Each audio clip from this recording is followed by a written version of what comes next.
الرحمن الرحيم. اللهم إنا نحمدك ونستعينك على الدرس يا ناصر يا نصير انصرنا. وصلى الله على النبي الأمي. أما بعد، ارتفاع شان الكلام في الحسن والقبول بمطابقته للاعتبار المناسب، وانحطاط شان الكلام في الحسن والقبول بعدم مطابقته للاعتبار المناسب. عبارت دیات شو مال تبلنگی ویر ہوتا تو خوش یہ نہ ہو. عبارت داسی دے چو ارتفاع شان الكلام في الحسن والقبول بمطابقته للاعتبار المناسب، وانحطاط شان الكلام في الحسن والقبول بعدم مطابقته للاعتبار المناسب. دانونا غٹ کوزیب پا انحطاطه بعدمها کی راگیرہ کرے دا دی کوزا شولا دریابی ورکے راگیر کرے دا. پختو کی مقصد ہوا ہے تام کلاموں کو او دم کلاموں کو او دم کلاموں کو چی من خیالوں کو ندر کلام لوی شانو و حسن کی حسین کلامی کرے. کلام برخ کر چی دا حسین دے کہ غیر حسین دے او قبول کی دا خلق قبل اولو دیر، خلق قبل اولو دیر. دا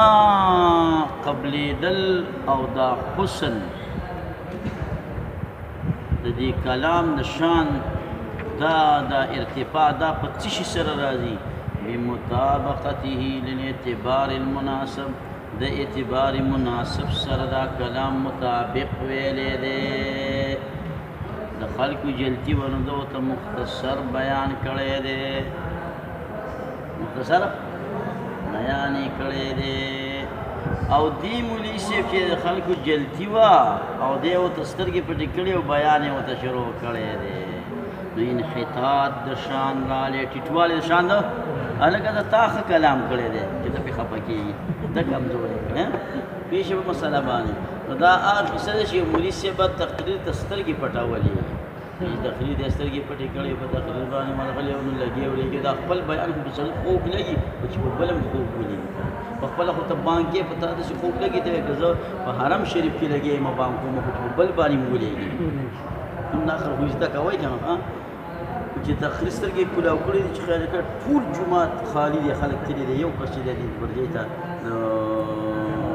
گلخان صاحب شانتا ٹڑا بانے یارو بیلا سلی بزرگ بیلتای سلی نظامون کو اللہ دا دین نویل تختی دو تو دا جماعت تے و دا دروغ زینے دے استاد ویل زب بیان تنه می اشاره ته څه ته اشاره چې ته کله منبر ته کې ناستري نو استاد لاندې خپل صادر وړولې دغه صادر ته ناست دي شنو نظام سره بس د کلام د شان ارتفاع په څه راځي په مطابقت د اعتبار مناسب. انحطاط کموالی و بیکاروالی پتہ سر راضی فعدم مطابقت سرا و ارتفاع شان الکلام او پرتکیدل شان کلام بالحسن والقبول پا حسن کی او پا قبل دلو کی پا حسن ذاتی کی او پا قبل دلو کی بمطابقته للاعتبار المناسب و مطابقت دی کلام سر راضی دا پارد اعتبار مناسب و انحطاطه او انحطاط دا شان دا کلام بعدمها یعنی پا عدم مطابقت سر راضی دا پارد اعتبار مناسب. اعتبار مناسب ستوئے لیکی آغا امر توئی چیز متکلمی معتبر کوما دی مقامی مناسب گرما با اعتبار دا سلامت طبع سرا حالکہ تاسو طول غیر متردد استے بغیر دا تاکید کلام دا تاسو اوکما سلیقہ دا ہوئی یا تاسو طول منکرین استے تاکیدات سرط بیان دا کما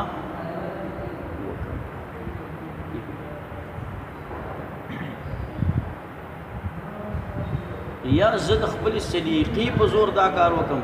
یا د بلغاو مضبوط خلق و علماو داغیو تراکیب داغیو چې کومې جملې جوړې کړي هغه مې تالاش کړي نو هغې څنګه جوړې کړي زیم هغسې وویما. دا خبره ما د اعتبار المناسب سره برابر او اعتبار د مناسب دقه ته وي چې صحیح متکلم سلیم الطبع متکلمي څنګه مناسب غني هغه رنګي ته کې دا چې دا هغه رنګي وکړي دا کړه والمراد مراجع په اعتبار مناسب سره الامر الذي امر اغه چې معتبر کړي غیر متکلم مناسب د پاره د دغه مقام په اعتبار د سلیقې سره سلیقات تبعی سلیمی توي تبعی سلیمی توي او یا په اعتبار د تلاش د تراکیب د بلغاء سره یقال ویل کی عرب وای اعتبرتو الشیء ما اعتبار وکړي شي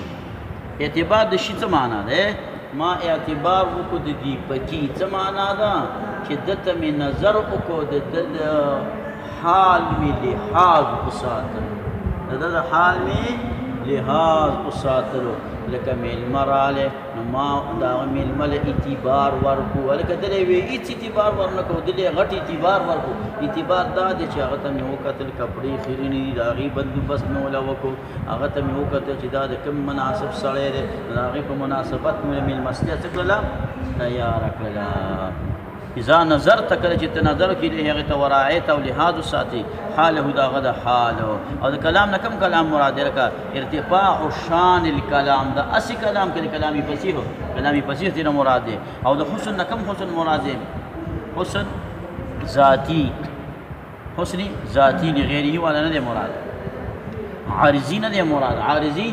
نه مراد نو اراد او مراد کړي د ماتن په کلام سره کلامي فصیحه او مراد کړی په حسن سره حسن ذاتی چې کوم داخل دی په بلاغت کې نه عارضی چې کوم خارج دی لکه حصول داغي په محسنات بدیعیه یو دوه قسم حسن دی یو حسن ذاتی دی بل حسن عارضی دی علم المعانی او علم البیان دی دوه فنون کې د حسن ذاتی بیان دی د غدا دی یاد کو په دې باندې و چې د رستا په کلام کې به حسن ذاتی او به په دریم پن علم البدیع کې حسن عارضی دی حسن عارضی لکت الوا بخي زبردست الوا بخي هر شي چې ته چمچي چوم نړۍ راوي دا خوږيږي د خياران قول له چې په کومه ترکارې کې دا چمچي ډیر کړپیږي را کړپیږي نو د دې کړپا سره په شیش کې خوږواله نو دای حسن ذاتی شو هغه الوا دی راواچوله هغه په صحیح پلیټ کې راواچوله سم دی واره په ښه انداز راواچوله او د پاسه د پیدا چې اوس کې وغیرہ کې خوستل خوراک ترې څه کړله سیده کړه دغه بل وروسته دغه حسن عارضي دی دا کوم یو حسن دی یو حسن ذاتی شو او بل حسن عارضي شو نو مراد پرې کوم په حسن سره حسن ذاتی دی چې داخل په بلاغت کې نه عارضي چې کوم خارج دی خارجي دی لکه حصول د دغه حسن په محسنات بدیعیه سره دا براشي په محسنات بدیعیه سره لکه رابشي دا الله پیغمبر فرمای چې ثم نم وګت حدیث ته ثم نم نو په ثم نم کې حسن عارضی پروت دی کې جناس خطی دی ثم باندې چې ته قلم راکاږي نو په نم باندې مخکې قلم دې ته جناس خطی وایي نو دا جناس خطی ځان له خپل یو حسن دی او تاسو دا علم لا نه دی ویل په دروس البلاغه کې مخرج څنګه ویلي پوهیږي نه پوهیږي او هغه کې جناس خطی نو ثم نم کې محسنات بدیعیه مشته یا غلا این دوانه د شټی کې رايو ځکه چې قلم په یو شان تخوځيږي یو جنس نو دغه محسنات بدیعیه وایي فمقتضى الحال هو الاعتبار المناسب للحال والمقام کسونه تاسو کې چې دا کلام د مقتضى الحال سره برابر دی او کله وی چې دا کلام د اعتبار المناسب سره برابر دی دا څنګه څه وایي دوه یو خبره ده درې شلی او شپېتري هغه خدي بوډۍ چې هغه چرګم په مخه کړې وه میلې ته یوړله خرڅولې د جومات استاد ته چې په ما یې را خرڅه کړه ویلې بچي وایي خو په درې شلې ده جومات استاد ته ویلې که را خشه الله به نه زوال مجنه او استاده درې شلې کمه نه ورکړو دې استادو ته ویلې چې بوډۍ شپېته روپۍ بله درکړم دا چرګه راکړه استاد ډېر راته دا پورته اسمان یې دونه راته ګران د جومات استاد مې بچی خپه کېږه ما د درې شلو نه یو ټیډ یم ته منم په درې شلې هلې واله کړي په شپېتو یې نخلص دا مثلا دا اعتبار مناسب کله دی یا دی کله مقتضى الحال یا دی دا درې شری او شپېته دی یو شی دی مقتضى الحال اعتبار المناسب ومقتضى الحال لنا مقتضى الحال چې دا هو الاعتبار المناسب للحال والمقام دا اعتبار مناسب دی د حال او د مقام دا اعتبار مناسب د حال او د چا مناسب د مقام ځینې مقام کې یو رنګ خبره کول پکاري ځینې مقام کې بل رنګ خبره کول پکاري یعنی اذا علم کله چې پته ولګېدله چې ان لیس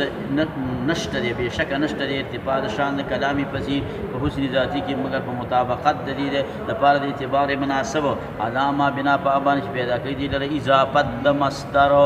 دا اعتبار المناسب اضافت د مصدر کوي او معلوم ده دا خبره چې دا انه بشکه دا کلام مرتفع کېږي په بلاغت سره چې هغه عبارت د مقتضا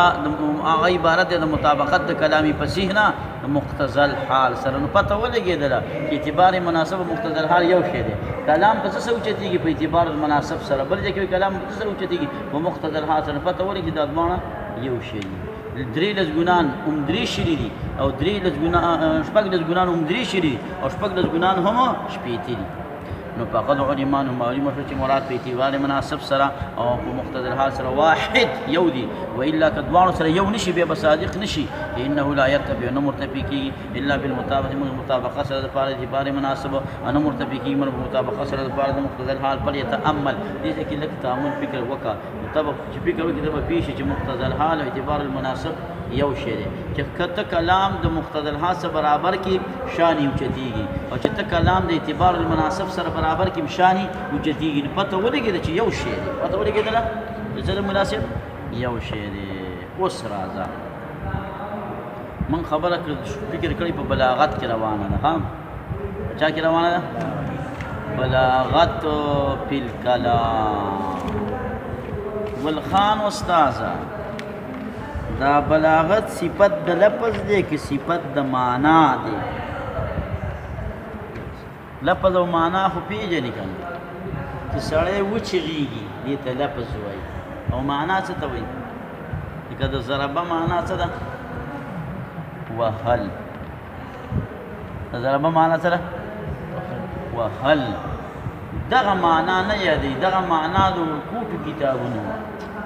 معنا یې بدله ده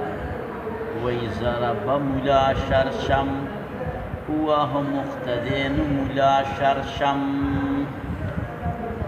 نو د دې خو معنا دغه ده چې وی وهم ملا شرشم خو دغه معنی مراد معنا یې دا ده چې مقتدینو د خپل امام بېعزتي وکړه بېعزتۍ سره یې رخصت دا اهانت دای معنا ده یا مظلوموالي د پاره کې چې ملا شرشم سره ظلم وشو ستا دغه مراد دی متکلمه دا مظلوموالی دای معنا شوه یا ستا مراد دا دی چې دا خوشي کلی دی ظالمان دي د دې قوم د ظلم د پاره دا کلام ذکر کو نو بې معنا ده د قوم ظلم هو هم مقتدیان ملا شرشم کته د دې په دې کې چې کوم لا شرشم ولا خولې بېعزتي وشوه دا بېعزتي به معنا او کته چې مولا شرشم سره ډېر سخت ظلم وشو نو مظلوموالی معنا شوله او کته چې خوشي قوم دی امام هو نو بیا دا ظالموالی د قوم بیان دغه معنا شو چې تا کلام د څه دپاره چلولی وي څه چې ستا مراد یې دقې ته معنا وایي اوس مې پېښ ولئ دا هغه معنا ګوره نه یادوي نو دا بلاغت صفت د لفظ دی که صفت د معنا دی ته به ورته ووایې چې دا وروره صفت د لفظ دی خو صرف لفظ نه معنا لم پکې دخل شته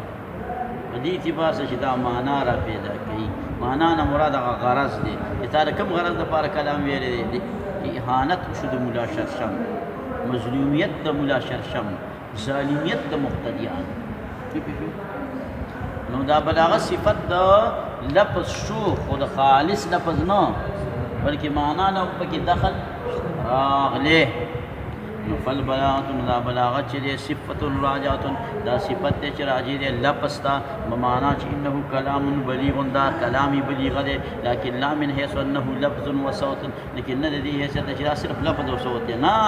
بل بے اعتباری افادتی بلکہ بے اعتبار پیدا کول دے دی المعنی معنی لرا کما معنی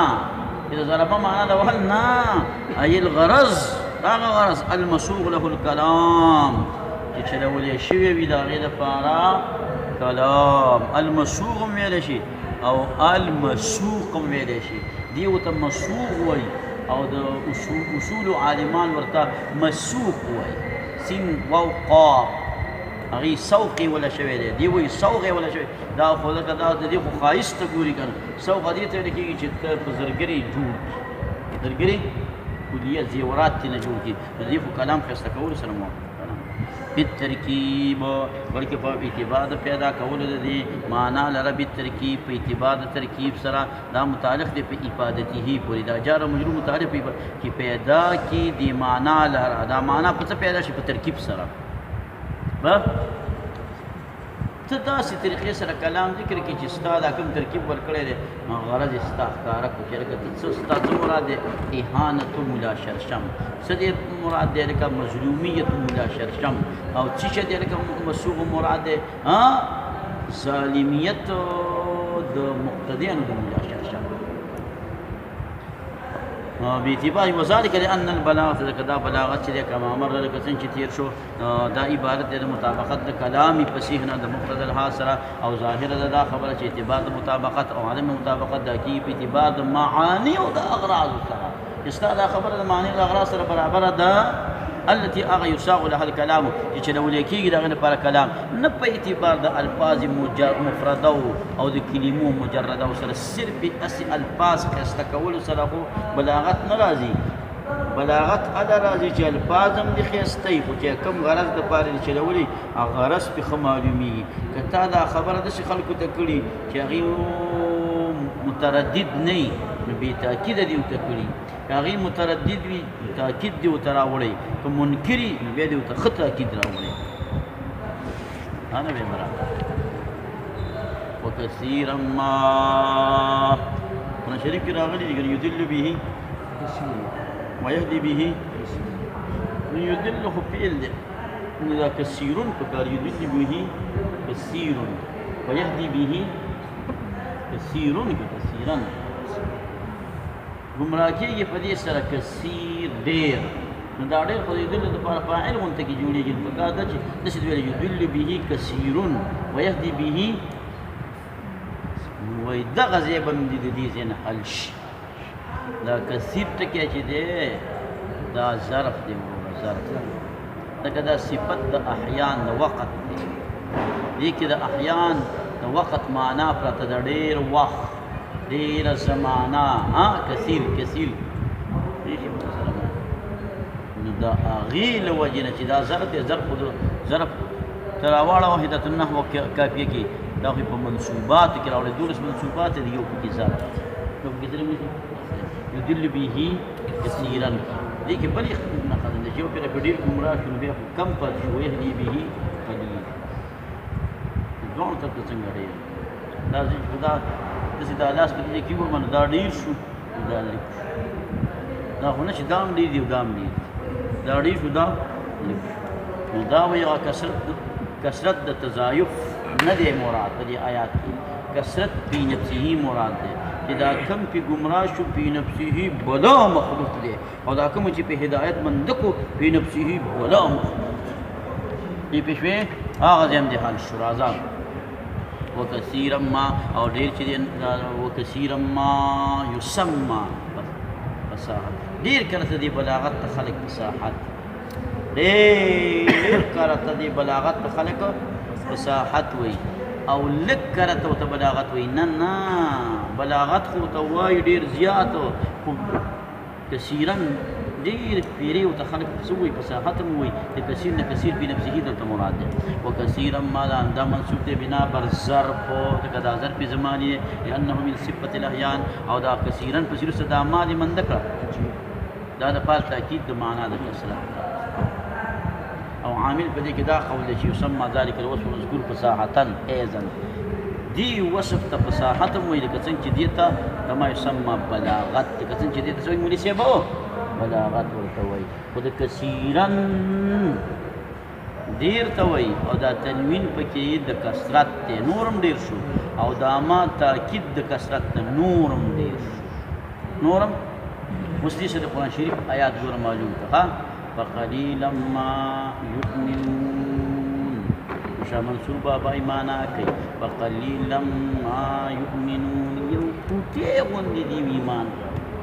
یو ټوټې غوندې ایمان کې لږ ایمان راوړي نو دا دومره لږې ولې معنا وکړه قلیل اسم لږ ته وایي او دا تنوین پکې د تقلیل دی دا لږې نورم لږ کړو دا ما تاکید د قلت د هغه لږې پسې نورم لږ ته هغه ډېر چې لږ شي او هغه بیا پسې بیا لږ شي هغې نه خلک تعبیر کوي په پوټې قلیلا دې تنوینونو ته خیال کوئ که د دې قرآن شریف کې دې د غیر دخل شامل دی ها دا خو موږ د قرآن دپاره ورته وایي اوس راځه نو فحیث یقال نو کله چې ویلی شي چې بېشکه اعجاز د قرآن چې دی من جهت کونه د جهت د کېدو د دې نه چې دا په اعلی طبقاتو فصاحت کې دی نو مراد په هغې سره دا معنی بلاغت کله کله ویلی شي لکه قرآن شریف په اعلی درجې د فصاحت دی وایي د فصاحت نه هغه بله ورځنی فصاحت مراد نه وي هغې نه به دا معنی مرادوي بلاغت لې نوم د فصاحت ورکو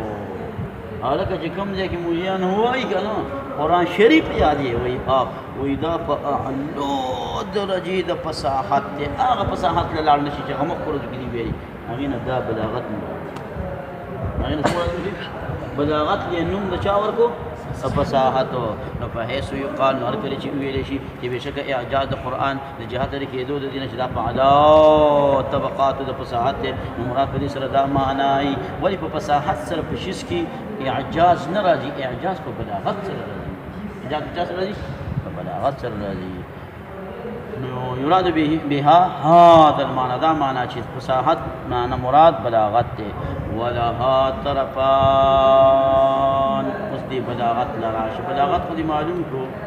چې دا مطابقت د کلامي فصیح دی د مقتضى الحال سره معلوم شو اورئ دا بلاغت څه ته ویل کېږي مطابقت د کلامي فصیح دی د مقتضى الحال سره بیا دې پسې وروسته دا معنا معلومه کړه چې دا صفت د لفظ دی خو دخل پکې معنا لره هم شته دی اوس دا معنا یې ځکه چې دا بلاغت راوړه چې بلاغت دې دلته راوړو نو یو یې دا سر دی ما دې لګېدل دا بل پورته پت یې نه لګېږي اسمان نه پسې بله خطه دی هغه سر یې نه معلوم نو بلاغت څو طرفه شو دوه طرفه شو او نو دغه آخري مرتبه خو د خدای پاک صفت دی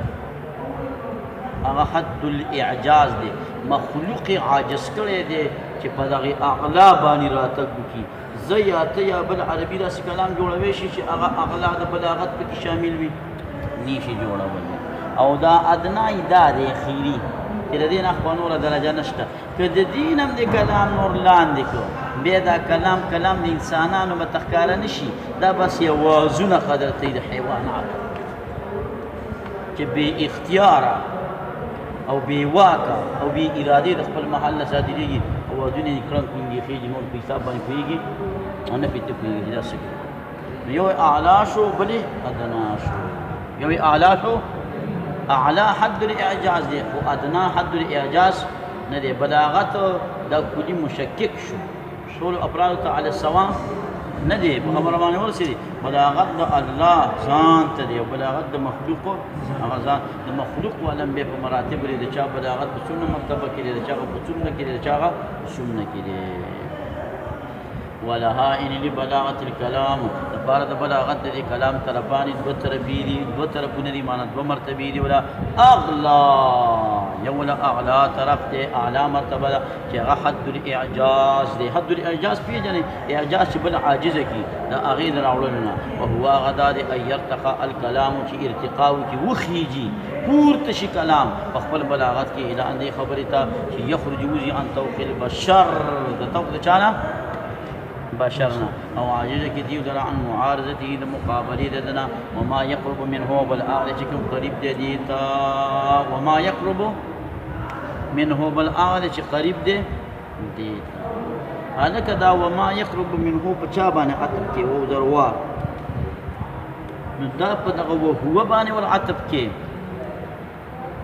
او کدا په دی حد الاعجاز باندې ول عطف کې صحیح توجیه دا چې دا وما يقربو بمن راوالو او هو باندې به ول عطف او زینی خلکو را پاسې دي او هغه عطف کړي په حد الاعجاز باندې دا کاری خنه دی کړي په متول کې په دغه خلکو یې موږ ډېر ډزې کړو سړي خبره دا چې وما يقرب منه عطف دی په هو باندې او دا عطف په حد الاعجاز باندې نه دی وما يقرب منه دا عطف دی على قوله هو او دا ضمیر چې دی په دې منه کې راجغ دی الى اغلا هغه چې نږدې وي منه دی اغلا تا یعنی ان الاعلى حد الاعجاز دی وما يقرب منه هغه چې کوم دی اغلا ته ور قریب دی کلاهما حد الاعجاز دوان حد الاعجاز دی اعلى چې هغه حد الاعجاز دی او چې کوم قریب دی اعلی ته هغه حد الاعجاز دی نو دا اعلی او ما يقرب منه دوانه په اعجاز کې شامل شو د دې دوانو نه مخلوق عاجز دی او دا موافق دي زما دا خبرام ها د هغه سره په المفتاح چې کوم مفتاح العلوم د سکاږي او نور شارحین چې شرح کړی د نامې د ما يقربو عطف کړی دی په حد الاعجاز باندې دا خبر د مفتاح العلوم نه بدله ده نو چې اوس د مفتاح العلوم سره خبره برابرې دا بټی کې نه برابر دا بټی چې برابرې ټیک پې کې نه برابر ټیک چې برابرې ولې بټی کې دا تلخیص د مفتاح العلوم نه جوړ دی هغه اصل نو چې خبره په اصل کې څنګه ده او تی دلته اقصی جوړه دي خدا ټیک ده او چې دا جوړ شوی دا هغه د اصل کې بیره رنګ قصه ده او تا د تبیر رنګ بلا جوړ کړو غلط شو کته شامل راوړ او راواد له چې په ګری په احوال د باندې قرباني کیږي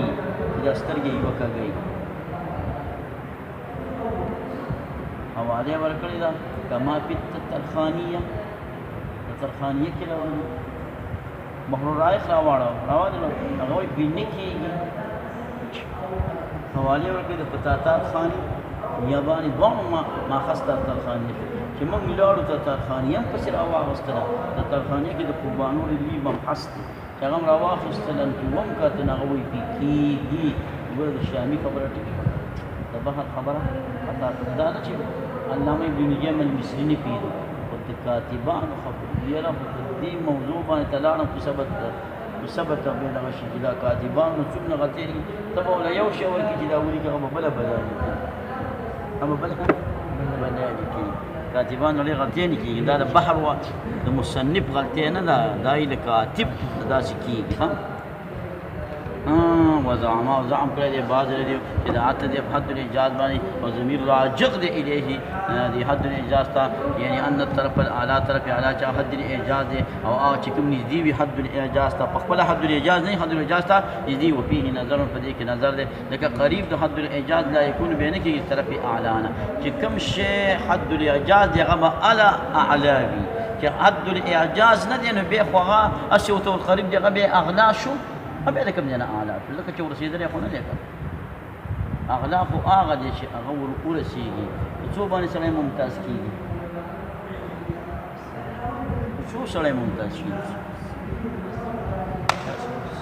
480 ها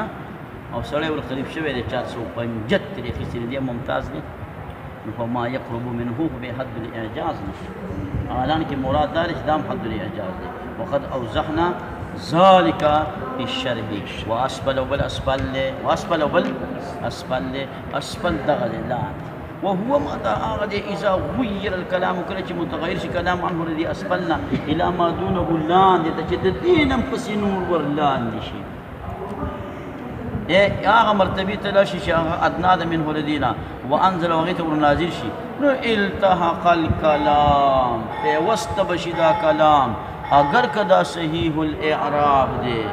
ہاں پنیز د بلغاء عالمان باندې عام خلق نفا چا پوری بمل التحاق کی فاصوات د حیوانات د ډنګرو حیوانات مراد دي کې انسانان نه دي ډنګرو التي اغډنګر کی صادریږي دا غي د आवाजونه د خپل محال نه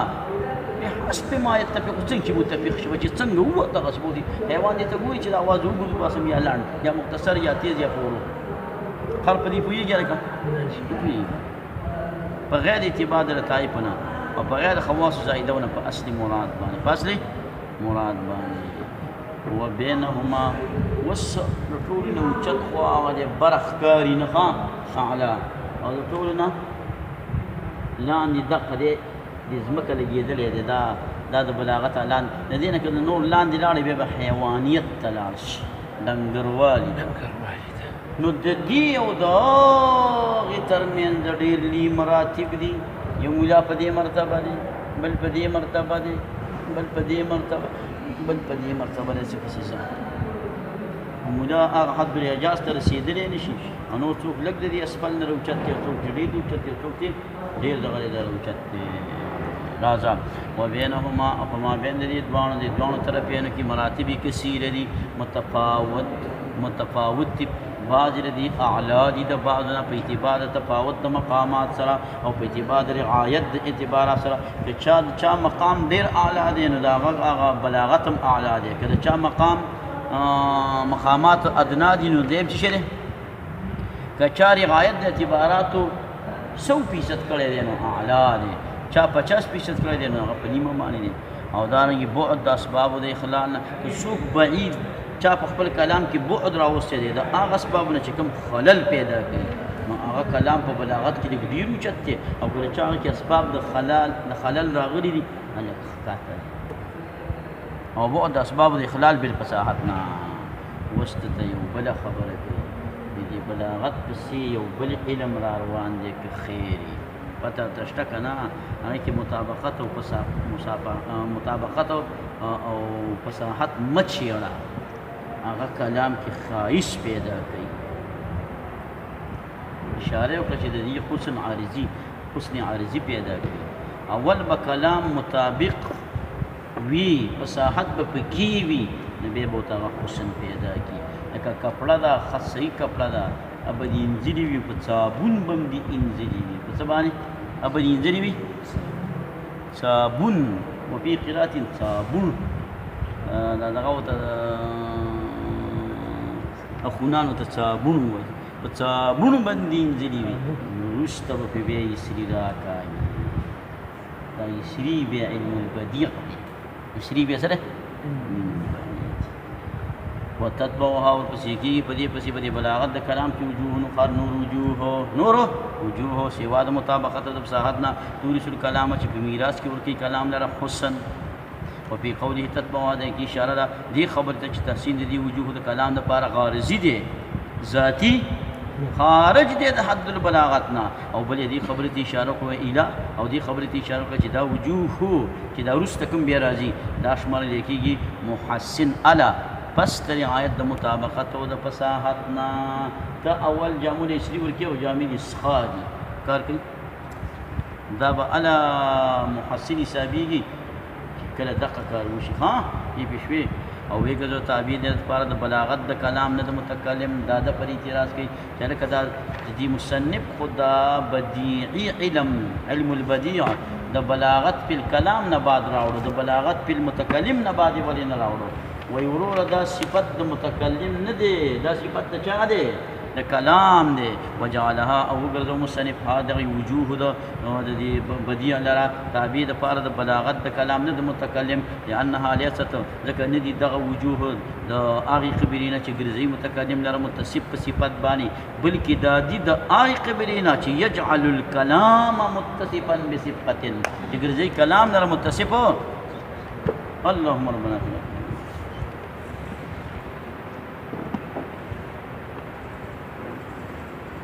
شو ولاية